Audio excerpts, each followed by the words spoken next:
Come and join with us in the AEBF 25 Kuala Lumpur Conference Center, or KLCC, 15 to 17 October.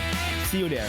Don't miss out on this opportunity and stay tuned on this ASEANAEBF.com.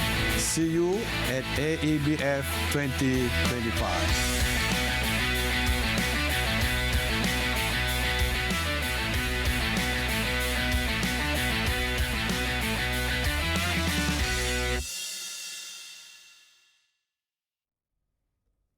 Well, the AEBF 25, you're watching The Nation. I'm Jessie CHAHAL with the ASEAN Energy Business Forum just around the corner. Today we speak to its chairman, who in his role is orchestrating a historic gathering of energy ministers, global CEOs and innovators, all focused on one goal, that is to turn ASEAN's clean energy ambitions into actionable reality. Dr. Andy TIRTA, welcome to The Nation. Thank you for having us. It's good to have you with us. Of course, just a few weeks to go before the forum and the discussion and the meeting of minds of stakeholders from around the region. The International Energy Agency has reported that ASEAN's energy demand is set to grow by 50% by the year 2040, and that will make this region one of the fastest growing in the world if that is met. How does AEBF 25 position ASEAN not just to meet this standard, but to do so in a sustainable way,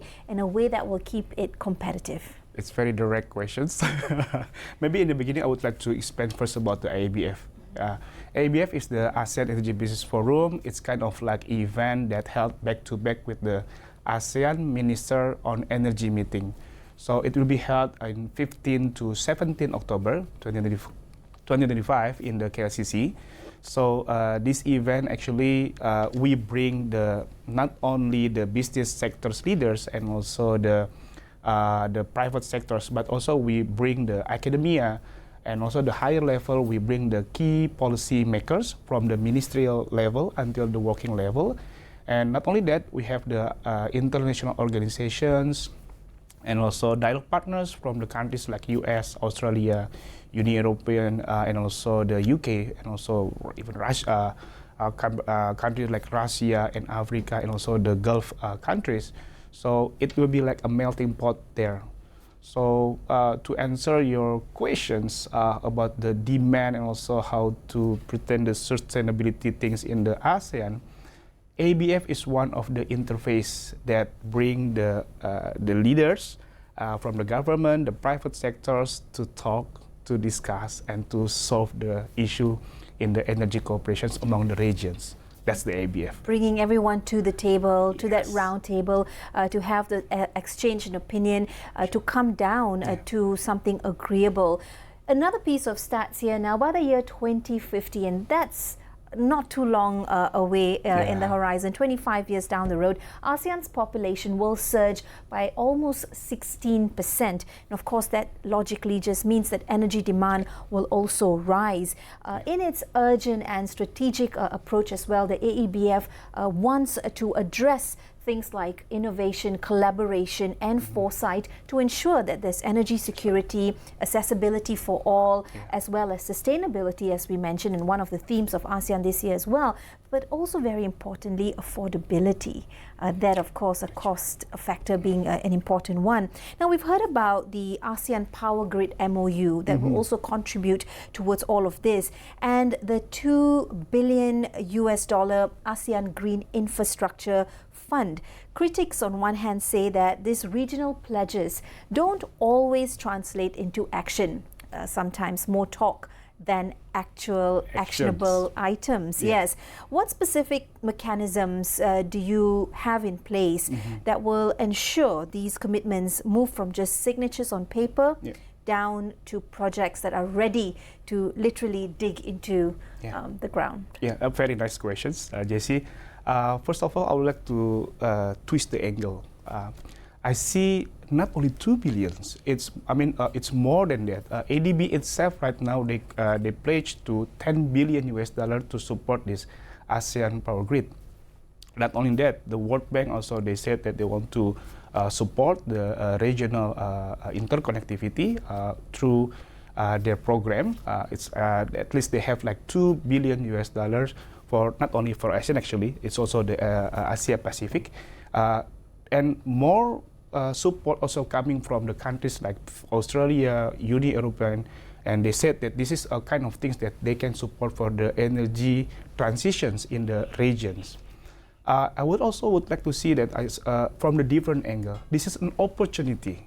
So to have this number in our hand and become the reality, I think we have also to prepare a lot of things. Of course, the policy, the mechanisms, how we believe that this is kind of like platform that we can use, how to manage the technology, and how to bring all people in the one place and to discuss and to address what's their issue, their limitations, their barriers, or what things they have.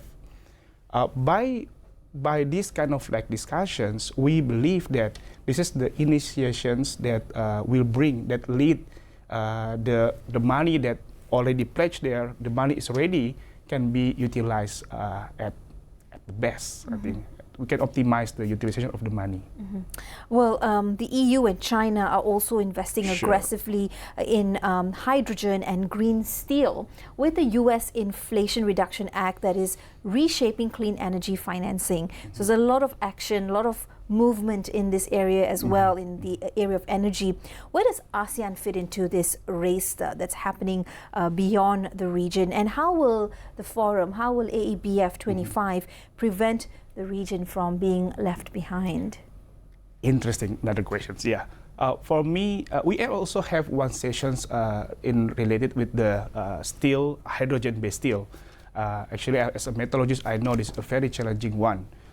We know that the coal, the cokes that when we used for the producing the steel, it's emit a lot, very high abundance of the emissions, CO2 and others. So that's why the idea of the steel is coming from the hydrogen's base, and not only that, but also the hydrogen productions. If you may aware, countries like, for example, like in Sarawak, we know that the initiations, in the state of Sarawak, the initiation of for the hydrogen production is already started there. So because the production cost of the hydrogen become always the main considerations of the production of the hydrogens. This is about the cost. But we also know that the cost still high relatively to the other methods of the productions methods. So I believe right now maybe this is the best time for ASEAN to initiate the program, the capabilities, and also the know-how to produce the hydrogens, or know how to produce. And we also can seek any countries in ASEAN to get the best area to produce the hydrogen, so no one will left behind. Well, as leaders of countries and decision makers meet at the AEBF, I think it's also timely and an opportune moment to come to the table to ensure that more is being done in the space of energy and that its objectives are met. We take a quick breather. We'll be right back with more right here on The Nation.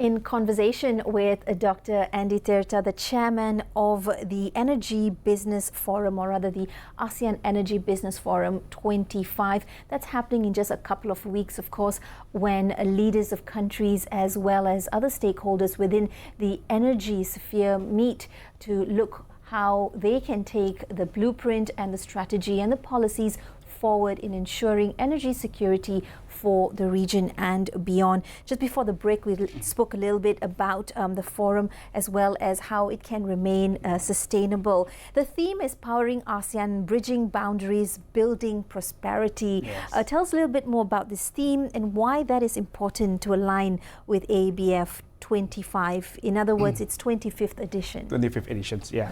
Thank you, Jessie. Yeah, actually, the root of the theme is we are rooting with the themes from the Ministry of Petra that they also bring this chairmanship topic in the energy for that. So I mean, we are rooting with that themes. The idea is, I think, is similar. We try to make the integrations of the energy, like from the supply and also the demand from each countries. And not only that, we also try to connect all the, like bridging all the barriers. For example, one country, they have like abundance of the electricities.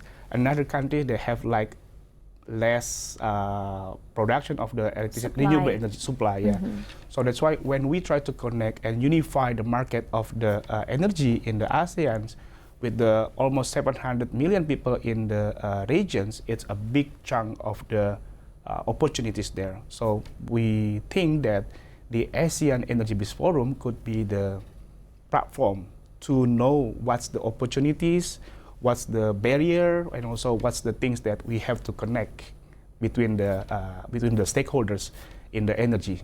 You speak of 700 million energy consumers or users. Of course, the issue or the topic of clean energy and its investment comes up as well. Recently, Bloomberg NEF estimates that ASEAN will require to fund that clean energy within the region. That sum is up to about $200 billion annually to hit net zero by the year 2050. And with the ASEAN Green Infrastructure Fund that you shared with us earlier, that's just a fraction of the 200 billion total. How do you envision to mobilize this project, to bring in the PPE or the public-private engagement, the capital, as well as perhaps even other global financing to make sure this project or projects take off? Thank you for addressing this one. It's also, I mean, the number is quite similar with our study. In the ASEAN Energy Outlook 8 editions, we also project that, for example, we have actually several scenario with the, we call it as the baseline or the business as usual. It requires around 40 billion. If it's like the commitment from the country itself, it's around 50 billion. So if the regions they are solid to have this kind of things, I mean the energy corporations, they require around 200 billion. But when they want to go to the scenario of the carbon neutrality scenario, it requires around 400 billion. It's maybe like bigger than the Bloomberg mentioned.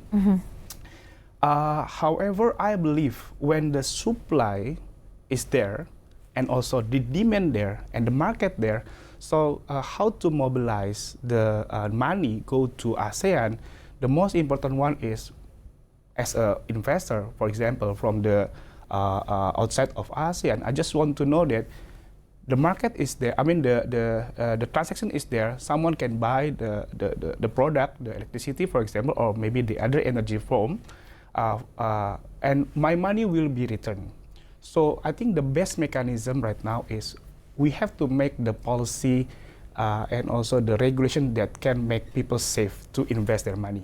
And that, of course, will require buy-in from every company, every country, as well as perhaps some private companies and governmental agencies as well. So many layers there to convince and unpack, as well as bringing the issue of that infrastructure and that last mile as well. That's right. With ASEAN being such a robust area with different types of terrain and landscape, how do you propose this can be done successfully? I mean, that's one point for policy and also the mechanism that should be clear. I think we also have to have like a good standardizations in each country of ASEAN. When we want to make the ASEAN become one single market, or when you want to invest in Malaysia, in Thailand, and Myanmar will be the same, process will be the same issue, or you have the same environment of the investment, that will make people easier. Another one, I think, the commitment of the countries to ensure or to de-risking the projects in the regions, it's also become the most important things to ensure that the mobilizing the private support to the regions will be easier. I think that's the best point. I mean, to ensure the implementations of the energy investment in the regions. Has there been any movement towards, we look at the theme and it talks about to bridge those boundaries. Now we speak about, of course, the efforts for the region to move forward as a bloc to have that standard. Has there been anything that's already in motion or already been enforced or implemented or deployed that reflects how this can happen in a more seamless manner? Yeah, I think if we see from the it's not a will things, it's already there. Right now we have the Laos, Thailand, Malaysia, Singapore projects that bring the electricity from Laos. They have the big hydropower and we transfer it in until the Singapore. As I know as well, in Borneo Island, Sarawak Energy Berhad already transferred also some electrons for the West Kalimantan to Indonesia. And in the future, I believe that this kind of like the not only supply and demand, but kind of like mutual benefit between countries, it will be happening when they think that, okay, you have something, then I need something, the same one, then let's connect. So there's also opportunities not only in the peninsula area, something like we call as the Brunei, Indonesia, Malaysia, Philippines interconnections is also potentially happen in the near future. I could say in the near future. In the near future, well, we talk about demand and supply, we talk about innovation and collaboration. All that and more is what will be discussed and be explored at the ASEAN Energy Business Forum 2025. Its 25th edition as well. That's happening in a couple of weeks. We take a quick breather. We'll be right back with more right here on The Nation.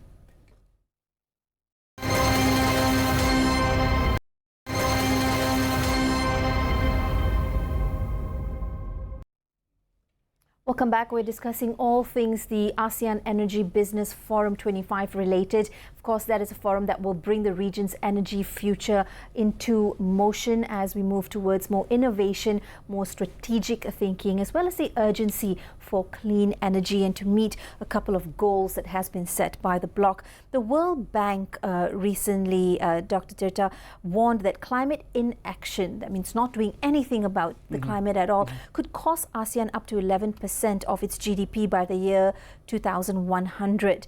How do you balance the urgency of climate targets with the reality that many ASEAN economies still are heavily relying on coal and gas because that's what's been done, that's what is trustworthy, but also that is what is affordable? I would like to give my personal opinions. I see that we know that if we calculate the externality costs when we still rely on the fossils, it's still very high, maybe more than 11% of the GDP in 2100. But I also believe that when we do the energy transitions, it's a part of the way for us to reach the best conditions that we can reach. For example, in my opinion, again, this is my personal opinion, the energy transition is kind of like diversifying the source of the energy. Yes, the countries still rely on the fossil fuel. We know that so far we call it as the cheapest source of energy. For example, country like Indonesia, they still rely on coal quite a lot, around 60%. But people know that there will be a time the coal will be decreased, the oil will be decreased, and also the gas. Also, it's already we can see even like for the oil itself, ASEAN already become the net importer of the oil as a regions.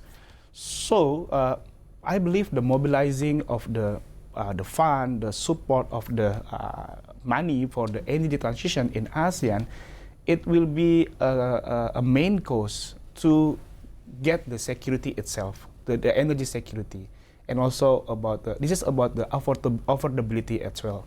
So we know that this is things that will be done. So the energy transitions era is coming in the regions because they know that this is the best economic way to get the security in the regions and of course about the affordability. Ultimately, it's what you're saying, the fact that the security, stability and savings of energy must translate into every household and every business within the region, be it in Kuala Lumpur, Jakarta, Manila, so on and so forth. When do you think we start to feel the benefits of this integration? Again, if I may return to my previous statement about the interconnections, people right now in West Kalimantan already feel the benefits of the interconnections. How the integrations of the electricity, cross-border electricity is already happening. And I also believe that when countries in the regions act together, collaborate, we can make everything cheaper. The idea of the renewable energy integrations in each country, it's about the how to make and how to ensure the supply will be stable in every country. So it will affect directly to every household in regions. Well, that's good news and definitely a great start, a brighter energy future for all, of course. The website to visit is asean-aebf.com. It's happening from the 15th until the 17th of October this year. Well, that's all the time we have on today's edition of The Nation. Of course, we look forward to the opportunities that the ASEAN Energy Business Forum will bring for the region's energy future. And for event registration and details, don't forget to check out that website. It's right there on your screen, asean-aebf.com. Be sure to follow us for more in-depth conversation on topics that matter. I'm JESSY CHAHAL. Thank you for watching. Bye-bye.